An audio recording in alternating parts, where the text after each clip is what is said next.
Oo. Okay. Sabi ni Tima.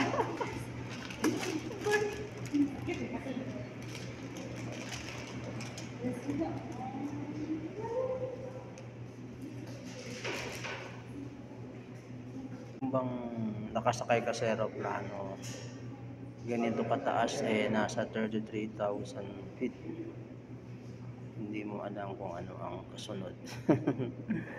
Ayan, puro ulap lahat yan. Ayan ang nasa lahat ng yung pag nasa lupa ka, nakikita mo yung ulap sa taas. Kami naman, pag nasa taas kami, nasa 33,000 feet. Ganyan ang ulap na makikita mo, diba? Napakanipis, para siyang bulak.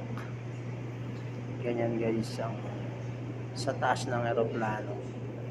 So, na-video ko to nung babakasyon ako galing ako ng Pinas.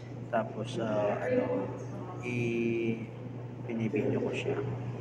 So, ayaw ko lang siya na-edit dahil nagkaroon tayo ng busy. Alam niyo ba guys, pag dumaan ka dyan sa gitna niyan, mararamdaman mo talaga yung tunog, yung ingay, ganyan ka yung kalangitan, di ba?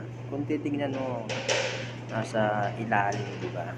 Pero kung nasa lupa ka, talagang tanaw na tanaw mo yan. Ngayon kapag nasa eroplano ka, nasa baba naman yan. Ganun kataas yan guys. Yung 33,000 feet, talagang hindi mo alam kung pag lumipad ka, hindi mo alam kung hanggang saan ka darating. Kaya yun guys, kung ganyan kahirap ang isang OFW pag lumipad. Okay, so habang lumilipad, kumakain kami sa loob ng eroplano. Ayan yung mga pagkain namin guys, napaka simple lang, di ba? Ayan ang mga ni-request ko, mga diet, dahil diabetic na tayo.